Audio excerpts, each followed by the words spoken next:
സിനിമകളിലും സീരിയലുകളിലും വർഷങ്ങളായി നിറഞ്ഞു നിൽക്കുന്ന അഭിനേത്രിയാണ് അംബിക മോഹൻ. അമ്മ, അമ്മായിയമ്മ, ചേച്ചി തുടങ്ങിയ റോളുകളിൽ സൂപ്പർ സ്റ്റാറുകളുടെ ഒപ്പം വരെ അംബിക അഭിനയിച്ചു കഴിഞ്ഞു. 300ഓളം സിനിമകൾ താരം ഇതിനോടകം മലയാളത്തിൽ ചെയ്തു. കൂടാതെ മെഗാ സീരിയലുകളിലടക്കം ഗംഭീര വേഷങ്ങൾ ചെയ്തു. സിനിമാ പ്രേമികൾക്ക് അംബിക മീശമാധവനിലെ പിള്ളേച്ചന്റെ ഭാര്യയും സീരിയൽ പ്രേമികൾക്ക് പാരിജാതത്തിലെ അമ്മായിയുമാണ്.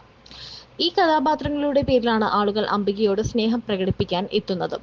ചിങ്ങപ്പെണ്ണിന് കണ്ണെഴുതാൻ എന്ന ആൽബത്തിൽ സുരേഷ് ഗോപിയുടെ അമ്മയായി അഭിനയിച്ചുകൊണ്ടാണ് അംബിക മോഹൻ ഈ രംഗത്തേക്ക് കടന്നു വന്നത്. മക്കളെ വിവാഹം ചെയ്തയച്ച് സ്വസ്ഥമായി കഴിയുന്ന കാലത്തായിരുന്നു അംബികയെ തേടി അവസരങ്ങൾ എത്തിയത്. KCB എഞ്ചിനീയറായി റിട്ടയർ ചെയ്ത ചന്ദ്രമോഹനാണ് അംബികയുടെ ഭർത്താവ്. 2 പെൺമക്കൾ ദിവ്യയും റോമിയും. രണ്ടുപേരും ടീച്ചർമാരാണ്. ഇപ്പോൾ അംബികയ്ക്ക് കൂട്ട് അമ്മയാണ്. ചാലക്കുടിയാണ് സ്വന്തം സ്വദേശമെങ്കിലും അമ്മയ്ക്ക് വാർദ്ധക്യ സഹജമായ അസുഖങ്ങൾ പിടിപെട്ടതോടെ ചികിത്സയ്ക്കും ഷൂട്ടിംഗ് ആവശ്യങ്ങൾക്കും എല്ലാമായി എറണാകുളത്താണ് ഇപ്പോൾ അംബികയുടെ താമസം.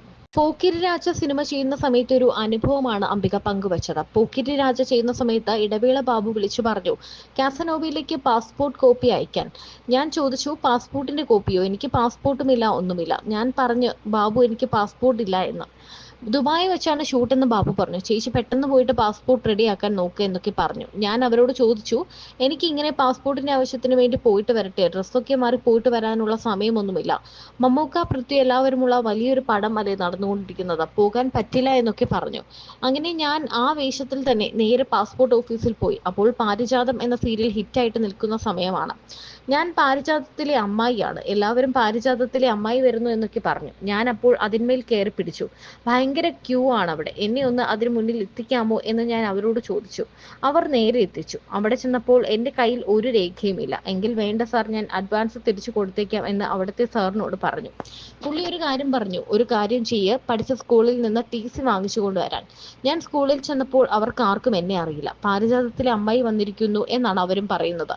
അങ്ങനെ ഞാൻ അവരോട് കാര്യം പറഞ്ഞ് TC വാങ്ങിച്ചു. അവിടെ കൊണ്ടുകൊടുത്ത് എനിക്ക് 2 ആഴ്ചക്കുള്ളിൽ പാസ്പോർട്ട് കിട്ടിയെന്നും അംബിക പറയുന്നു. വല്ലാണ്ട് ഇങ്ങനെ ടെൻഷൻ അടിച്ച് അതിനെക്കുറിച്ച് ചിന്തിച്ച് മനസ്സിതാക്കൂല.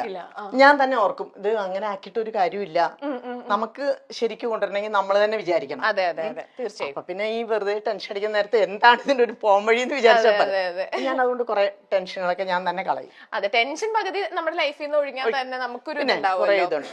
അത്രേ ഉള്ളൂ അങ്ങനത്തെ.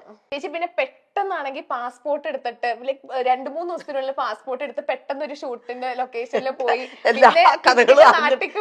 എല്ലാ കഥകളും അറിഞ്ഞിട്ട് പിന്നെ നാട്ടിലേക്ക് വരുന്നു, പിന്നെ ദുബായി പോകുന്നു, പിന്നെ വരുന്നു, പിന്നെ ബാങ്കോക്കിൽ പോകുന്നു, പിന്നെ മലേഷ്യയിൽ പോകുന്നു. എന്താണ് സത്യം പറയാട്ടോ, എനിക്ക് അങ്ങനെ വലിയ സ്വപ്നങ്ങളൊന്നും ഉണ്ടായില്ല. കാരണം എനിക്ക് ഇങ്ങനെ സിനിമ ചെയ്ത് കിട്ടിക്കഴിഞ്ഞപ്പോ എനിക്ക് ഭയങ്കര സന്തോഷമായി. ഹസ്ബൻഡ് എഞ്ചിനീയർ ആയിരുന്നു ഇലക്ട്രിസിറ്റി ബോർഡിൽ. അപ്പൊ നമ്മളെ പുറത്തൊന്നും ഇറങ്ങി ആരും അറിയുന്നില്ല.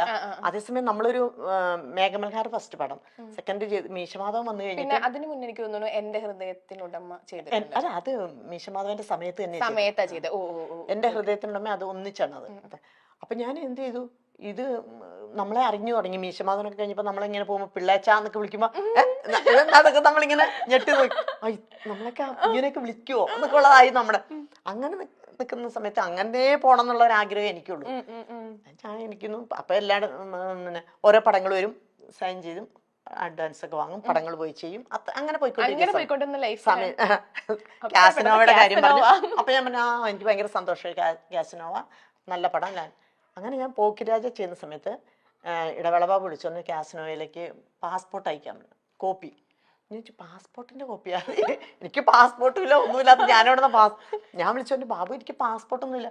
പിന്നെ എന്തിനാണ് എടുത്തത്, ഷൂട്ട് ദുബായിൽ വെച്ചിട്ടാണ് നടക്കുന്നത്. അങ്ങനെ ചേച്ചി പെട്ടെന്ന് പോയിട്ട് പാസ്പോർട്ട് റെഡിയാക്കാൻ നോക്കുന്നത് പറഞ്ഞു. ഞാൻ എവിടെ പോയി പാസ്പോർട്ട്? അപ്പൊ അപ്പുറത്ത് പോക്കിരാജ ഷൂട്ട് നടക്കുന്നത്. അപ്പൊ ഞാൻ അവരോട് പറഞ്ഞു, എനിക്ക് ഇങ്ങനെ പാസ്പോർട്ടിന് വേണ്ടിയിട്ടൊന്ന് പോയാലോ. അപ്പൊ പറഞ്ഞു, ഡ്രസ്സൊക്കെ മാറി പോയിട്ട് വരാനുള്ള സമയമൊന്നുമില്ല, കാരണം മമ്മൂക്ക, പൃഥ്വി എല്ലാവരും ഉള്ള വലിയൊരു പടമല്ലേ നടന്നുകൊണ്ടിരിക്കുന്നത്, പോകാൻ പറ്റത്തില്ല എന്നൊക്കെ പറഞ്ഞു. അങ്ങനെ ഞാൻ ആ വേഷത്തിൽ തന്നെ നേരെ പാസ്പോർട്ട് ഓഫീസ് തിരിച്ചത്. അപ്പൊ ഉണ്ടായൊരു ഗുണം എന്തായെന്ന് അറിയാം, ചിലപ്പോൾ മാറി ഇങ്ങനെയൊക്കെ പോയിരുന്നെങ്കിൽ ആരും മൈൻഡ് പോലും ചെയ്യില്ലല്ലേ. അതെന്താ വെച്ചാൽ പാരിജാതം സീരിയൽ ഹിറ്റായിട്ട്, അപ്പൊ ഞാൻ പാരിജാതത്തിലെ അമ്മായിയാ. അപ്പൊ എന്റെ ഇത് പാരിജാതത്തിൽ അമ്മായി വരുന്നു എന്ന് പറഞ്ഞ എല്ലാരും. അപ്പൊ ഞാൻ വിചാരിച്ചു എല്ലാരും ഇങ്ങനെ പറയണ്ടല്ലോ. അപ്പൊ ഞാൻ അതുമേ കയറി പിടിച്ചു. ഞാൻ പറഞ്ഞു അത് അപ്പൊ അരുണ് എന്തെടുക്കുന്നു സീമ, അതൊക്കെ കഥകളൊക്കെ പറഞ്ഞു. ഞാൻ പറഞ്ഞു എന്നെ ഒന്ന് പാസ്പോർട്ട് ഓഫീസറുടെ മുന്നിലൊന്ന് എത്തിക്കാൻ പറ്റുമെന്ന് ചോദിച്ചു. ഭയങ്കര ക്യൂ ആണ് അവിടെ. അപ്പൊ ഇവരൊന്ന് ഇതിലേ പോകാന്ന് പറഞ്ഞാൽ അവരെന്നെ കൊണ്ട് നേരെ അവിടെ എത്തിച്ചു കഴിഞ്ഞാൽ ഞാൻ അവിടെ ചെന്ന് കഴിഞ്ഞപ്പോ എന്താന്ന് ചോദിച്ചു. പറഞ്ഞു സാർ എനിക്ക് പാസ്പോർട്ട് ഇല്ല. അപ്പൊ എന്നോട് ചോദിച്ചു SLC ബുക്ക് ഉണ്ടോ? ഇല്ല സാർ. ഇല്ല, ഞാൻ അവിടെ എടുത്തു കൊടുക്കാൻ ഇനി തപ്പി എടുക്കണ്ടേ മാരേജ്. ഞാൻ അയ്യോ സാർ അതൊക്കെ എവിടെയാന്നുള്ളത് ഒരു പിടി. പിന്നെ എന്താ കയ്യിലുള്ള? ഞാൻ ഇപ്പൊ കയ്യിൽ ഒന്നുമില്ല, കാരണം ഒരു സാധനം ഇല്ല. പിന്നെ അവസാനം എന്നോട് പറഞ്ഞു ഒരു കാര്യം ചെയ്യേ, അങ്ങേര് ഇങ്ങനെ വിഷമിച്ചിരിക്കുന്നതാണ്. ഞാൻ പറഞ്ഞു അതിലാണ് സാറിൻ്റെ അടുത്ത് ഞാൻ പറഞ്ഞു സാറ് വിഷമിക്കണ്ട, ഇല്ലെങ്കിൽ സാറില്ല, ഞാൻ ഈ അഡ്വാൻസ് തിരിച്ചു കൊടുത്തേക്കാം, സാർ വിഷമിക്കണ്ടെന്ന് പറഞ്ഞു. അപ്പൊ പുള്ളി എന്നോട് പറഞ്ഞു ഒരു കാര്യം ചെയ്യും, പഠിച്ച സ്കൂളറിയാമോ എന്നോട് ചോദിക്കാം. ഞാൻ പിന്നെ 10ാം ക്ലാസ് പഠിച്ചു. ഞാൻ സാർ 10ാം ക്ലാസ് പാസ്സായിട്ടുണ്ട് ഞാൻ. എന്നൊരു കാര്യം, ആ സ്കൂളിൽ പോയിട്ട് അവരുടെ അവിടെ നിന്ന് TC വാങ്ങിക്കൊണ്ടുവരാം. അങ്ങനെ ഞാൻ അവിടെ സ്കൂളിൽ പോയി. അപ്പൊ സ്കൂളിൽ ചെല്ലുമ്പം സ്കൂളിലെ ടീച്ചേഴ്സൊക്കെ മാറി, കാലങ്ങൾ എത്ര കഴിഞ്ഞിരിക്കണം. എന്നെ ഇവിടെ ഞാൻ ചെന്നപ്പോ എല്ലാരും പാരിജാതത്തിലെ അവർക്ക് ആകെ അറിയാവുന്നത് അംബിക അംബിക സ്കൂളിൽ പഠിച്ചതാണോ ഒന്നും അവരാരാന്നോ ഒന്നും അറിയില്ല. പാരിജാതത്തിൽ അവര് വന്നു എന്ന് മാത്രമേ അറിയുള്ളൂ. ഞാൻ വിചാരിച്ചു അതന്നെ വലിയൊരു കാര്യം. നേരെ അവിടെ കയറി ചെന്ന് ഞാൻ പഠിച്ചത് ഇതൊക്കെ പറഞ്ഞ് അങ്ങനെ എനിക്ക് സ്കൂളിൽ നിന്ന് TC തന്നു. ആ TC കൊണ്ട് കൊടുത്ത് എനിക്ക് 1-2 ആഴ്ചയായപ്പോഴേക്കും എനിക്ക് പാസ്പോർട്ട് കിട്ടി. ആ പാസ്പോർട്ട് കിട്ടിയിട്ടുള്ള രസം കേക്ക്, ഫസ്റ്റ് ഷൂട്ട് ദുബായിലാണ്. അപ്പൊ ഞാൻ ദുബായി പോകാനായിട്ട് വലിയ പെട്ടിയൊക്കെ എടുത്തിട്ട് അതിൽ സാധനങ്ങളൊക്കെ അടുക്കി വെച്ച് ആദ്യമായിട്ട് ദുബായിക്ക് പോകല്ലേ. രാത്രി ഉറക്കേ ഇല്ല, ഉറങ്ങാൻ പറ്റുന്നില്ല, കാരണം അവിടെ എങ്ങനെ പോകും, ഫ്ലൈറ്റിൽ കയറുന്നതിനെ കുറിച്ചൊക്കെ ചിന്ത.